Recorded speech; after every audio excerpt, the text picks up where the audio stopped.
10వ ward Ganesh circle నుంచి ఈ లోపలికి వచ్చేటువంటి వీధిలో ఇంటింటి సమస్యలు తెలుసుకోవడానికి కూటమి నాయకులతో కలిసి ఈరోజు మేము అధికారులను వెంటబెట్టుకొని ప్రతి ఇంటికి పోయినాం, విషయాలన్నీ తెలుసుకున్నాం.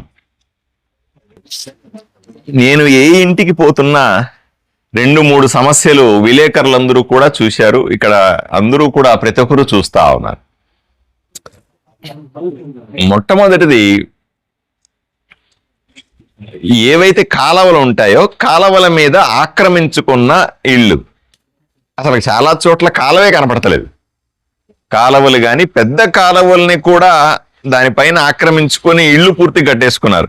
ఈ కాలువ ఎట్లా పోతుంది, ఆ ఇంటి కింద పోతుందండి అంటున్నారు. ఆ రకమైనటువంటి పరిస్థితుల్లో కాలువ క్లీన్ చేయడం కష్టమే, మురుగునీటి సమస్య పెరుగుతుంది, ఆ ప్రాంతంలో ఇబ్బందులు వచ్చే అవకాశం ఉంది. ఎక్కువగా నీళ్లు వస్తే ఆ కాలువలోంచి పొర్లి నీళ్లు బయటకు వచ్చేసి అందరి ఇళ్లలో నీళ్ళ పోయే పరిస్థితి ఉంది. నిన్ననే తెలుగుదేశం పార్టీ జాతీయ కార్యదర్శి గారు, విద్యాశాఖ మంత్రి శ్రీ నారా లోకేష్ గారు ఆదోని పర్యటన విజయవంతమైంది. పార్టీ కార్యక్రమాలతో పాటుగా ఇక్కడ జరుగుతున్న అభివృద్ధి అంశాల మీద కూడా ఆయన దృష్టి సారించారు. నేను కూడా ఆయనతో సుమారుగా 45 నిమిషాల పాటు ఒక్కడుగానే 1-to-1 మాట్లాడే అవకాశం దొరికింది. ఆదోనిలో జరుగుతున్నటువంటి అభివృద్ధి పనుల గురించి, ఆదోనిలో సమస్యల గురించి ఆయన నన్ను అడిగి అన్ని విషయాలు కూడా పూర్తి స్థాయిలో తెలుసుకున్నారు. ఇదే సందర్భంలో నేను వారికి విన్నవించాను కూడా, సార్ సమస్యలైతే చాలా ఉన్నాయి. గత 5 సంవత్సరాలుగా వైసీపీ ప్రభుత్వంలో ఊరు సర్వనాశనమైంది, పట్టించుకోలేదు.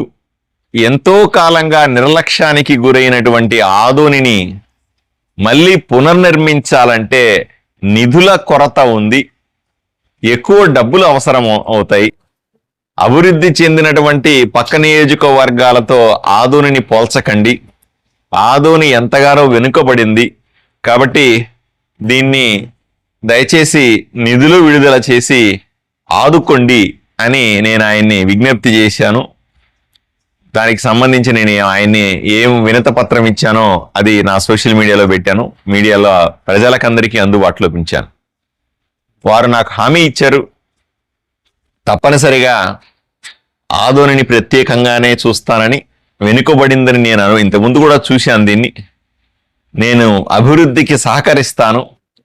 ప్రభుత్వం దగ్గర నిధులు చాలా కష్టంగా ఉంది, అయినప్పటికీ కూడా అందుబాటులో ఉన్న పరిస్థితుల్లో తప్పనిసరిగా సాయం చేస్తానని నాకు హామీ ఇచ్చారు. నేను వారికి స్పష్టంగా చెప్పాను, ఆదోని ఊరు ఏ వీధికి పోయినా, ఏ గల్లీకి పోయినా వాటర్ సమస్య ఈ రకంగా ఉంది, రోడ్డు సమస్య ఈ రకంగా ఉంది, డ్రైనేజీల సమస్య ఇంతగా ఉంది, ఇల్లు ఇంతగానే ఉన్నాయి. మీరు ఏ ఆదోనిలో ఎక్కడన్నా చూడండి, 10 అడుగులకు మించి రోడ్డు కనబడతలేవు లోపల ఊర్లో. ఎక్కడన్నా చూడండి ఆక్రమణలు కనబడతా ఉన్నాయి. పేదవాడు ఇల్లు లేక, పేదవాడు కష్టంతో ఎక్కడో కొద్దిగా రోడ్డు మీదకి వచ్చి కట్టుకున్నాడనో, కాలువ మీదకి వచ్చి కట్టుకున్నాడంటే దాంట్లో ఒక అర్థం ఉంది. ఇల్లు లేనివాడు అలా చేస్తే పర్లేదు. మీరు ఒకసారి ప్రధాన రోడ్డు సంగతి చూడండి, ఆదోని ట్రాఫిక్ సమస్య చూడండి. ఆదోని మెయిన్ రోడ్డులో మాస్టర్ ప్లాన్ ప్రకారంగా 80 అడుగులు రోడ్డు ఉంది, కానీ అన్ని చోట్ల 80 అడుగులు లేవు. ఎందుకు లేదు అని అడిగితే కరెక్ట్గా 80 అడుగులు దాటి బిల్డింగ్ కట్టుకున్నారు, మెట్లు రోడ్డు మీద కట్టుకున్నారు. మరి వీళ్ళకి ప్లాన్ ఉంటుంది కదా అంటే, మున్సిపాలిటీకి ఇచ్చినటువంటి ప్లాన్ ఒక రకంగా ఉంది, వాళ్ళు కట్టుకుంద ఇంకో రకంగా ఉంది. నేను ప్రత్యేకంగా పెద్ద పెద్ద బిల్డింగ్లు ఏవైతే మెయిన్ రోడ్లో ఉన్నాయో వాటి గురించి మాట్లాడుతా ఉన్నాను. పేదవాడు కట్టుకున్న చిన్న ఇళ్ళ గురించి నాకు పెద్ద బాధ లేదు. వాడు ఒక అడుగో 2 అడుగులో పేదవాడు ముందుకు వచ్చినాడు అంటే మనం అర్థం చేసుకోవాలి. కానీ పెద్ద పెద్ద షాపులు కట్టినప్పుడు, మెయిన్ రోడ్లో కమర్షియల్ బిల్డింగ్లు కట్టినప్పుడు చట్టం కూడా చెప్తుంది స్పష్టంగా, 7 సెంట్ల కంటే ఎక్కువగా ఉన్న స్థలంలో మెయిన్ రోడ్లో బిల్డింగ్లు కట్టినప్పుడు పార్కింగ్ తప్పనిసరిగా చూపించాలా, ఎంత శాతం ఉండాలో కూడా చెబుతుంది. మనము కట్టిన బిల్డింగ్ ఏరియాలో 20% తప్పనిసరిగా పార్కింగ్ చూపించాలా, విజిటర్ పార్కింగ్ కూడా చూపించాలా అని ఉంది. దాంతో పాటుగా 10% కట్టిన వాటిలో 10% ప్లేస్ని మున్సిపాలిటీకి గిఫ్ట్ రూపంలో ఇవ్వాలా. ఎందుకు? భవిష్యత్తులో రోడ్డును వెడల్పు చేయాల్సి వస్తే ఆ 10% వాడుకుంటే అప్పుడు సరిపోతుంది అన్నది చట్టం చెబుతుంది. కానీ ఎంత భయంకరమో చూడండి. ప్రధానమైనటువంటి రోడ్లు ఇరుకైపోవడానికి, ట్రాఫిక్ సమస్య ఆగిపోవడానికి ఈ పెద్ద పెద్ద బిల్డింగ్లే కారణం. వాళ్ళకి డబ్బులు ఉన్నాయి, వాళ్ళేం పేదవాళ్ళు కాదు. మెయిన్ రోడ్లో పెద్ద 7 సెంట్లకు మించి బిల్డింగ్లు కట్టారంటే ధనవంతుడే అయి ఉంటాడు కదా, పేదవాడు కాదు కదా. పేదవాడు 1 సెంట్ ఇల్లు ఉంటుంది, 2 సెంట్ ఇల్లు ఉంటుంది. వాళ్ళు మెయిన్ కమర్షియల్ ఏరియాలో 7 సెంట్లకు పైన కట్టుకున్నారు ఒక బిల్డింగ్ అంటే డబ్బులున్న వాళ్ళు. వాళ్ళు మున్సిపాలిటీ దగ్గర తీసుకున్న అనుమతి ఒకటి, కట్టింది ఇంకొకటి. పార్కింగ్ తప్పనిసరిగా చూపిస్తామని మున్సిపాలిటీకి చెప్పి పార్కింగ్ లేకుండా మొత్తం కట్టారు. పార్కింగ్కి వస్తే వాళ్ళ షాప్కి వచ్చేవాళ్ళు, వాళ్ళ వ్యాపారానికి వచ్చే వాళ్ళంతా రోడ్ల మీద పార్కింగ్ చేసుకోవాల్సిన పరిస్థితి. విజిటింగ్ పార్కింగ్ లేదు. చాలా మంది 10% మున్సిపాలిటీకి గిఫ్ట్ కింద ఇవ్వాల్సిన చట్టం ఉంటే సగం మంది కూడా ఇవ్వలేదు. జరిగిపోయింది. 10 ఏళ్ళుగా, 20 ఏళ్ళుగా, 30 ఏళ్ళుగా తిరుగుతూ వచ్చారు. ఈరోజు నేను రోడ్డు వెడల్పు చేస్తాను, ఆల్రెడీ ప్రతి బిల్డింగ్లో, పెద్ద పెద్ద బిల్డింగ్లన్నింటిలో 10% మున్సిపాలిటీకి అధికారం ఉంటుంది కదా, దాన్ని వాడుకొని చేస్తాను అంటే పార్కింగ్ ఎక్కడా అంటే పార్కింగ్ చూపించలేదు. మరి రోడ్డు వెడల్పు చేయాలంటే బిల్డింగ్ అండి మాది పూర్తిగా కట్టేశాను. కొత్తగా వచ్చినటువంటి మాస్టర్ ప్లాన్ లో 100 అడుగుల రోడ్డు చూపించారు. 100 అడుగుల రోడ్డు కావాలి కదా. కావాలంటే ఇప్పుడు ఈ బిల్డింగ్ మీద ఎటువంటి చర్యలు తీసుకోవాలో ప్రజలు అర్థం చేసుకోవాలి. ఈ విషయాన్నే పెద్దలకు కూడా చెప్పాను నేను. ఇలాంటి పరిస్థితి ఆదోనిలో ఉందండి, చాలా దారుణంగా ఉంది ఈ పరిస్థితి అన్న విషయాన్ని వారికి తెలియజేశాను. నేను కఠినంగా ఉంటే, మున్సిపాలిటీ వైపున కఠినంగా ఉంటే కొంతమంది నా మీద ఆరోపణలు చేయొచ్చు. కఠినంగా నోటీసులు ఇచ్చి మీరు ప్రభుత్వానికి ఎంత ఇవ్వాలో అంత ఇచ్చి తీరాల్సిందే అని అంటే, వీళ్ళంతా కూడా మెజారిటీ మెయిన్ రోడ్లో ఉన్న వాళ్ళంతా వైఎస్ఆర్సీపీ నాయకులు. వైఎస్ఆర్సీపీ నాయకులే ఆక్రమించుకున్నారు, కొంతమంది కొనుక్కున్నారు, కొంతమంది కట్టుకున్నారు, కొంతమంది నిజాయితీ పరులు, కొంతమంది దుర్మార్గులు, కొంతమంది. రేపు ఎల్లుండి ప్రభుత్వం కానీ మున్సిపాలిటీ కానీ కఠినంగా రోడ్డు వెడల్పు చేయాల్సిందే అని అంటే బిల్డింగ్లో ముందు వైపు నాడు 10 అడుగులు వాళ్ళ కొట్టి తీసేయాల్సిందే. అది ప్రభుత్వానికి ఉన్న హక్కు, మున్సిపాలిటీకి ఉన్న హక్కు, ఎవరిని వదిలేది లేదు. కానీ నాకు తెలుసు, నేను ఈ పని మొదలు పెట్టంగానే నా మీద ఆరోపణలు చేస్తారు, రాజకీయపరమైనటువంటి మాటలు మాట్లాడతారు, నా మీద బురద జల్లే ప్రయత్నం చేస్తారు. నేను దేనికి వెనుకాడిపోయే వ్యక్తి కానే కాదు, భయపడే వ్యక్తిని కానే కాదు, మీకు అందరికీ తెలుసు. ఎట్టి పరిస్థితుల్లో అయినా సరే రోడ్డును వెడల్పు చేసి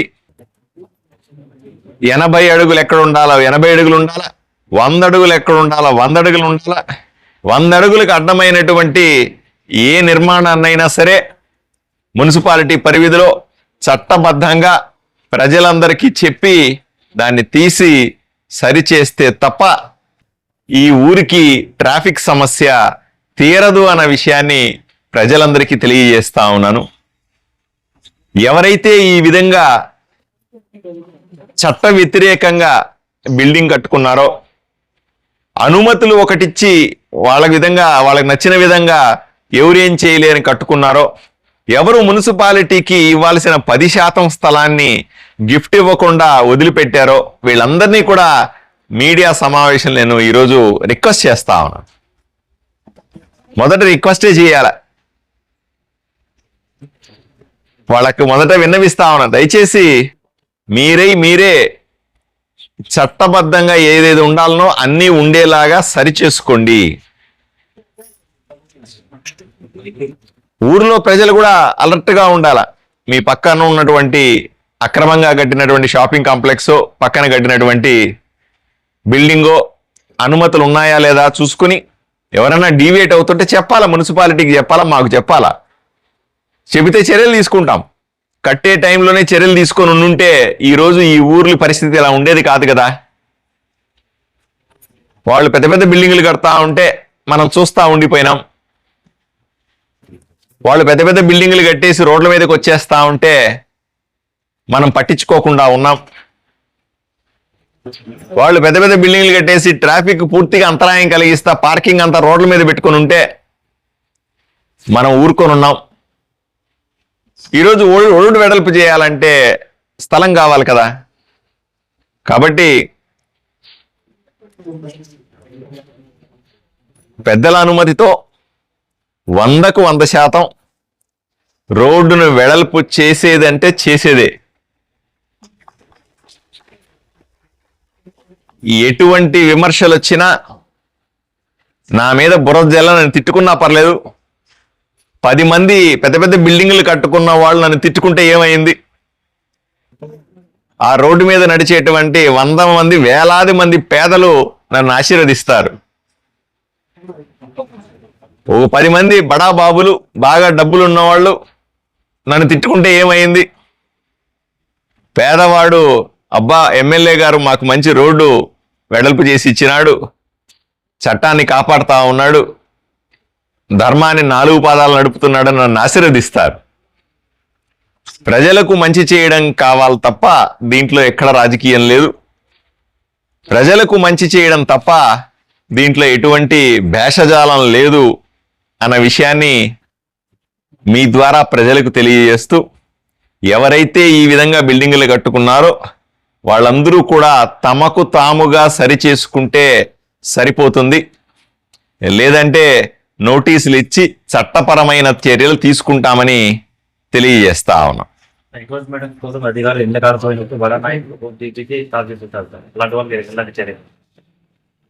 ఒకటి, అక్రమంగా చేసుకున్నటువంటి వ్యక్తిని ఎవరో కొంతమంది రాజకీయ నాయకులు వచ్చి ఫోన్లు చేసి ఆపుతారు అని చెప్తా ఉన్నారు. నేను నిష్పక్షపాతంగా ఉంటాను.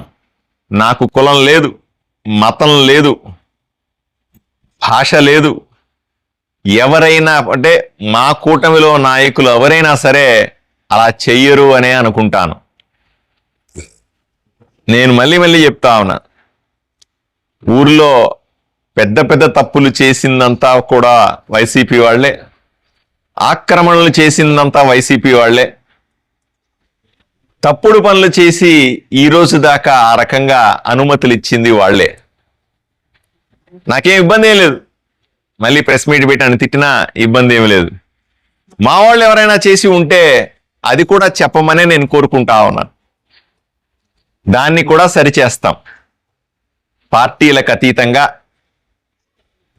ఊరిని బాగు చేయడానికి నేను ప్రతిపక్షాలు కూడా కలిసి రావాల్సిందిగా కోరుకుంటా ఉన్నాను.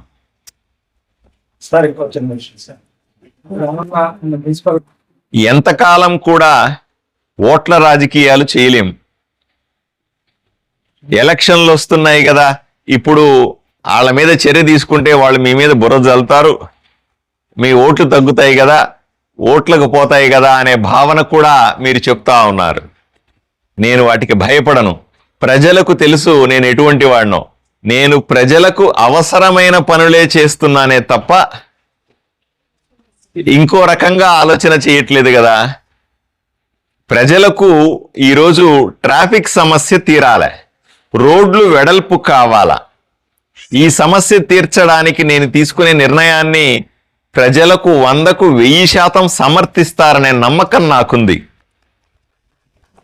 నేను ప్రజల వైపు నుంచే పోరాడుతున్నాను తప్ప ఆ మెయిన్ రోడ్డు మీద బిల్డింగులు కట్టుకున్న 10 మంది బడా బాబుల కోసం నేను పని చెయ్యను, పేదవాడి కోసం మాత్రమే పని చేస్తాను అని స్పష్టంగా చెప్తా ఉన్నాను. ప్రస్తుతానికి అక్రమ కట్టడాలు ఒకటే తొలగిందా, లేదంటే మాస్టర్ ప్లాన్ అమలు చేస్తారు?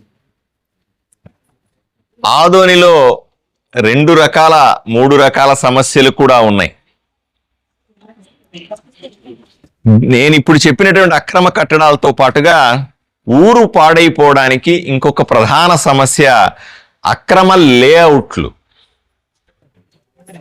ఇప్పుడు మనం ఇక్కడ ఉన్నాం, నేను 10వ వార్డులో తిరుగుతా ఉన్నాను. చిన్న చిన్న గల్లీలు, చిన్న చిన్న వీధుల్లో తిరుగుతా ఉన్నాను. ఎందుకు ఈ రోడ్లు ఇంత చిన్నగా ఉన్నాయి?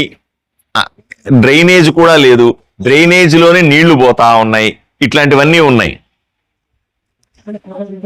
మరి అట్లాంటి ఎందుకు ఇవన్నీ జరుగుతా ఉన్నాయి ఒకసారి ఆలోచన చేయండి. ఎందుకంటే అప్పట్లో వేసినట్టు అప్పుడు లేఅవుట్లు అనేటువంటి చట్టం లేదు కాబట్టి చిన్న చిన్న సందులు ఎవరు నచ్చినట్టు వాళ్ళు మెల్లిమెల్లి కట్టుకుంటా వెళ్ళిపోయినారు.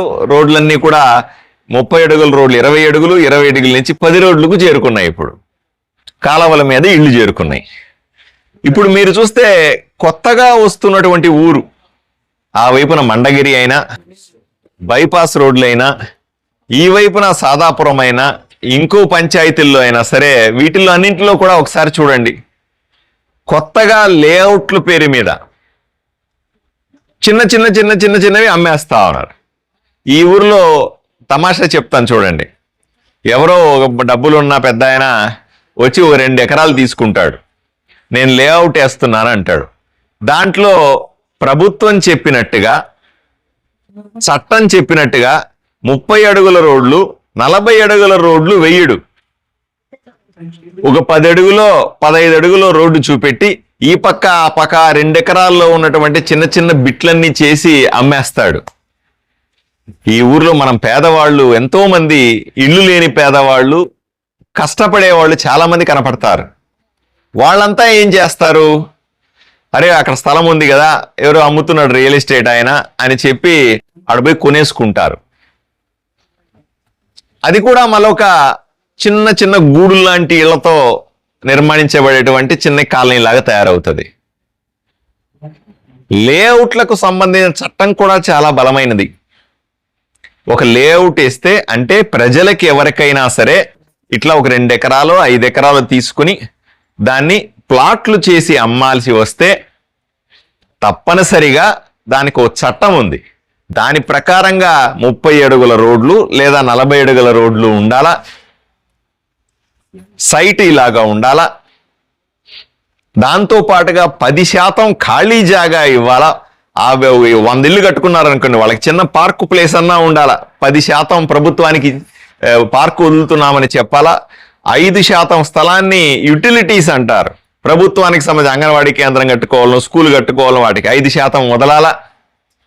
అలా ఉంటేనే డ్రైన్లు ఉండాలా, కాలువలు కట్టాలా, ప్రాపర్గా కరెంట్ ఎలా ఇస్తారో చూపెట్టాలా.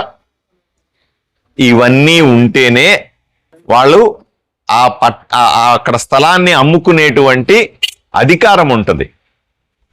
ఈ చట్టాన్ని ఉల్లంఘించి ఆదోనిలో మీరు చూడండి, గత 10 ఏళ్లుగా 20 ఏళ్లుగా, నేను మళ్ళీ చెప్తున్నా, మెజారిటీ మంది, ఎక్కువ మంది ఈ వైఎస్ఆర్సీపీ నాయకులు వీళ్ళు రకరకాలుగా వెంచర్ల పేరు మీద, లేఅవుట్ల పేరు మీద వేసేసి అమాయకులుగా అంటగట్టేసి వాళ్ళు వెళ్ళిపోతారు. ఈ 2 ఎకరాలు ప్లాట్లు చేసి అమ్మిన ఆయన టకటకటగా అమ్మేస్తాడు, ఆయన దారి ఆయన పోతాడు. తర్వాత చట్టం వస్తుంది. చట్టం వచ్చి నీకు రోడ్డు ఇంత లేదు, నీకు డ్రైన్ లేదు, నీకు నీళ్ళ కనెక్షన్ ఇవ్వము, కరెంటు కనెక్షన్ ఇవ్వము, నీ స్థలం రిజిస్ట్రేషన్ చేయడానికి కుదరదు అని చట్టం చెబుతుంది. అప్పుడు ఆ పేదవాడు ఎవడైతే కొనుక్కున్నాడో వాడు బాధపడతాడు, వాడు ఇబ్బంది పడతాడు. నేను ఆదోనిలో ప్లాట్లు కొనేటువంటి ప్రతి పేదవాడికి చేతులెత్తి మొక్కి చెప్తా ఉన్నా, దయచేసి అర్థం చేసుకోండి.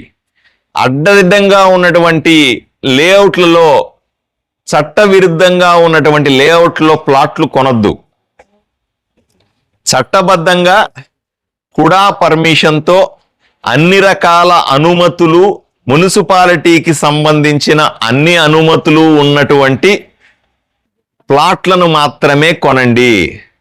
ఎక్కడో తక్కువ వస్తుందని, ఎవరో బ్రహ్మాండంగా రేట్ వచ్చిందని, ఆ బైపాస్లో ఉంది, ఈ బైపాస్లో ఉంది, ఆ రోడ్లో ఉంది, ఈ రోడ్లో ఉందని టెంప్టేషన్తో మీరు ఆ చిన్న చిన్న అనుమతులు లేని స్థలాలు కొంటే చివరికి చట్టం వచ్చినప్పుడు సగం స్థలం పోతుంది. చట్టం ఏం చెబుతుంది? అలాగా అనుమతులు లేని ప్లాట్లు అమ్మే దగ్గర కరెంట్ కనెక్షన్ ఇవ్వము, అనుమతులు లేని నాన్ లేఅవుట్లు వేసిన దగ్గర నీళ్ల కొలాయి ఇవ్వము, అనుమతులు లేని ప్లాట్లు కొన్న దగ్గర రిజిస్ట్రేషన్ కూడా చేయకూడదు అనే చట్టము బలంగా ఉంది. అక్కడికి పోతే ఎవరో ఒక డాక్యుమెంట్ రైటర్ని పట్టుకొని రాయించేసి అటు ఇటు ఆ నెంబర్ ఈ నెంబర్ తిప్పి వేసేస్తే రిజిస్ట్రేషన్ అయిపోతుంది. అమ్మ రిజిస్ట్రేషన్ అయిపోయింది, నా పేపర్ నా దగ్గర ఉంది అని హాయిగా ఇంటికి వచ్చి పడుకుంటారు. తర్వాత చట్టం చెప్పినప్పుడు బాధపడతారు. అందువల్ల దయచేసి మీరు ఇళ్ల పట్టా, ఇళ్లకు సంబంధించిన ప్లాట్లు కొనేటప్పుడు అన్ని అనుమతులు ఉన్నాయా లేదా అని మున్సిపాలిటీలో ఎంక్వైరీ చేసుకోండి. ఎవరికైనా అనుమానాలు ఉంటే మా ఆఫీసులో కనుక్కోండి, వీళ్ళ ఆఫీసులో కనుక్కోండి, కూటమి నాయకుల దగ్గర కనుక్కొని చేసుకోవాల్సిందిగా నేను కోరుతాను. వీటి మీద కూడా కఠినంగా నోటీసులు ఇచ్చి ఆ రకమైనటువంటి లేఅవుట్లు ఎవరన్నా వేస్తూ ఉంటే చట్టపరమైన చర్యలు తీసుకుంటాం. ఏమండి ఇప్పుడు వేస్తున్నాం సరే, గతంలో వేసారండి మా వైసీపీ నాయకులందరూ కూడా, పెద్ద పెద్ద బడాబాబులందరూ 2 ఏళ్ల కింద వేసాం, 5 ఏళ్ల కింద వేసాం, 10 ఏళ్ల కింద, వాళ్ళను కూడా వదిలిపెట్టేది ఏమీ లేదు. ఎక్కడెక్కడైతే అక్రమ లేఅవుట్లు వేసుకున్నారో వాటిలన్నిటినీ కూడా క్రమబద్ధీకరించుకోండి. ఇప్పుడైనా సరే దానికి గవర్నమెంట్ కట్టాల్సిన ఫీజులు కట్టి, పెట్టాల్సిన రోడ్లు పెట్టి పగడ్బందీగా చేస్తే అప్పుడు ఇబ్బంది లేకుండా ఉంటది. పేదవాళ్ళని, అమాయకులైన ప్రజల్ని మోసం చేసి మీరు ఏదైతే ప్లాట్లు అమ్మేశారో, అలా కొనుక్కున్న వాళ్ళు కంప్లైంట్ ఇస్తే ఎవరు అమ్మినారో వాళ్ళ మీద కూడా చర్య తీసుకుంటాం. ఎవరో పెట్టేశారండి, మాకు తెలియదు సార్, 2 ఏళ్ల ముందు 5 ఏళ్ల ముందు మేము అమ్మేసామండి, మేము కొనేసుకున్నాము, మాకు అప్పుడు ఎవరు మీలాగా చెప్పలేదండి, అప్పుడు వాళ్ళు కూడా రిజిస్ట్రేషన్ చేసినారు, మరి ఇప్పుడు ఇలా దాని గురించి అంటే ఏం అనుమానం లేదు. ఎవరైతే మీకు అమ్మారో అతనే బాధ్యత తీసుకొని మీకు అవన్నీ చేసి ఇవ్వాలా. చేసి ఇవ్వకపోతే మీరు కంప్లైంట్ ఇవ్వండి, అతని మీద చర్యలు తీసుకునే బాధ్యత మాది. ఈ రకంగా కూడా ఊరిని చూడ్డానికి నీలుగా మీరు పక్క ఊర్లకు పోండి, ఈ ఊరికి పోండి, ఆ పక్క ఊరికి పోండి, చూడ్డానికి ఎంత బాగుంటాయి, పెద్ద పెద్ద రోడ్లతో, నీట్గా ఉన్నటువంటి కాలనీలతో. ఉంటదా ఉండదా? అలాగా మన ఊరు కూడా ఉండాలని కోరుకుంటామా కోరుకుంటాం లేదన్నా? మన ఊరు కూడా మిగతా వాళ్ళలాగే బాగుండాలని కోరుకుంటాం కదా. ఊరు బాగుండాలంటే ప్రజలు సహకరించాలి కదా. పేదవాడు ఎప్పుడు మోసపోతూనే ఉన్నాడు. అందరూ పోయి పాపం ఆ పేదవాడి మీద పడతారు. వాడింత తప్పు చేస్తాడు పాపం, వాడి మీద పడి వాడిని హింసించి ఏదో రకంగా నీ ఇల్లు కొట్టేస్తామంటారు, అది కొట్టేస్తామంటారు, ఇది చేస్తామని లాక్కుంటామంటారు, రకరకాల. మరి పెద్ద పెద్ద వాళ్ళంతా దొంగలు చేస్తున్న తప్పుల్ని మరి పట్టించుకోమా? చట్టం పేదవాళ్ళకేనా? డబ్బున్నోళ్లకు చట్టం ఏమన్నా చుట్టం అవుతుందా? అవ్వదు కదా. కాబట్టి తప్పనిసరిగా పేదల పక్షాన నిలబడాలా, పేదలకు ఎక్కడా ఇబ్బంది లేకుండా చూసుకోవాలా, మోసపోయిన వాళ్ళ పక్షాన నిలబడాలా, ఊరిని బాగు చేసుకోవాలని ప్రయత్నం గట్టిగా చేస్తా ఉన్నాం. ప్రజల ఆశీర్వాదంతో తప్పనిసరిగా ఊరిని బాగు చేసుకుంటాం. ఈరోజే మంచి రోజు. మొదలు పెట్టడానికి తప్పేముంది కదా. నిన్ననే పర్యటనలన్నీ అయిపోయినాయి, నిన్ననే రాజకీయాలన్నీ అయిపోయినాయి కదా. ఇంకంతా ఫ్రీ. మా నాయకులు ఫ్రీ అయినారు, మేము ఫ్రీ అయినాం. కాబట్టి ఇంకా ప్రజా సమస్య నిన్న మొన్న నేను వార్డు తిరగలేదు. నేను పొద్దున్న లేచి నాకు అలవాటు ఉంది. పొద్దున్న లేస్తే 7 గంటలకంతా ఏదో ఒక వార్డులో ఉంటే తప్ప, ఆ వార్డు అంతా తిరిగి 10-11 దాకా ఉంటే తప్ప నాకు మనశ్శాంతి ఉండదు. సాయంకాలం అయితే ఒక గ్రామానికి వెళ్తే తప్ప నాకు మనశ్శాంతి ఉండదు. ఆ గ్రామంలో తిరగాల, 10 మందిని కలవాలి, వాళ్ళ సమస్యలు తెలుసుకోవాలి. నిన్న మొన్న మా నాయకులు లోకేష్ బాబు గారు వచ్చిన తర్వాత 2 రోజులు ఈ ప్రోగ్రాం చేయలేకపోయినా. ఇంట్లో కూర్చుంటే కాళ్ళంతా పీకుతా ఉన్నాయి. ఇంట్లో కూర్చున్నవి ఏమిటి, ప్రజల్లోగా తిరగాల నువ్వు అని. అలా మళ్ళీ ఆయన నిన్న పోయినారు. మళ్ళీ పొద్దున్న లేచి నేను వార్డుకు వచ్చేసాను. కాబట్టి మీ ద్వారా ప్రజలకు తెలుపుతూనే ఈ రోజు నుంచే పని మొదలు పెడతాం. మీరు తమాషా చూసారు. ఈ ఊర్లో ఏ రకమైనటువంటి విచిత్రాలు జరుగుతాయో కూడా మీరు అర్థం చేసుకోవాలి. ఒక సర్వే నెంబర్ చెప్తాను. 630 అనే సర్వే నెంబర్ని ఇక్కడ ఉన్నటువంటి ప్రముఖ విలేకరి తన పత్రికల్లో రాశారు. ఆంధ్రజ్యోతిలో మనం బ్యానర్ పెద్ద ఫోటో పెట్టి 630లో అక్రమాలు జరుగుతుందని రాశాడు. చాలా సీరియస్గా తీసుకొని నేను, ఎంఆర్ఓ, ఆర్డీఓ అందరూ పోయి దాన్ని చూపెట్టి అది ఆక్రమణకి ఎవరు గురైంది, ఆ వైసీపీ నాయకులు ఎలా ఆక్రమించుకున్నారో అని చూపెట్టాం. చూపెట్టి రికార్డుల ప్రకారంగా ప్రభుత్వ భూమిని బోర్డు నాటాం. బోర్డు నాటితే 10 రోజులకి బోర్డు రాత్రికి కొట్టేశారు దాన్ని. ఆ బోర్డుని తొలగించారు. ప్రభుత్వం పెట్టిన బోర్డుని తీశారు. అది కూడా మళ్ళీ పేపర్లో వచ్చింది. ఏమంటే బోర్డులు పెట్టి తీశారు అన్నారు. ఇదేంట్రా ఇలా జరిగింది అని ఎవరో చేసి ఉంటారు, దుండుగులు ఎవరు అర్ధరాత్రి చేసి ఉంటారు. మళ్ళీ బోర్డు పెట్టమన్నాం. మళ్ళీ కొత్త బోర్డు, ఓ బోర్డు చేయాలంటే 3,000-4,000 ప్రభుత్వానికి ఖర్చు. మళ్ళీ బోర్డు పెట్టాం, నాటిచ్చాం దాన్ని. 4 రోజులు ఉంది. 4 రోజుల తర్వాత మళ్ళీ బోర్డు కొట్టేశారు. అంటే ఈ ఊర్లో అంటే దుర్మార్గం ఏ స్థాయిలో ఉంటది, కబ్జాదారులు ఎంత బలవంతులు అని చెప్పడానికి ప్రయత్నం చేస్తా ఉన్నాం. మేము తర్వాత పోలీస్ కేసు పెట్టాం. ఇంత లోపల ఇవన్నీ జరుగుతుండగానే ఆ పెద్ద మనుషులు కోర్టుకి వెళ్ళారు. వాళ్ళ ఎవరో కొంతమంది దొంగ పట్టాలు సృష్టించుకొని దాని పేరు మీద ఏదో విచిత్రం జరుగుతుంది ఈ ఊర్లో.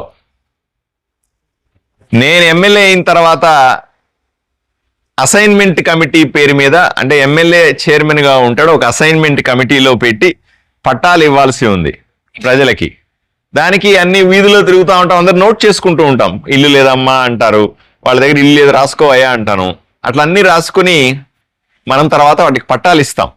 కొన్ని రోజుల తర్వాత 2 సంవత్సరాలుగా మేము ఇట్లా తిరగడానికి చేయడానికి సరిపోయింది. కానీ ఊర్లో పోతే మీరు వందల పట్టాలు పెట్టుకొని తిరుగుతుంటారు. అన్ని దొంగ పట్టాలు.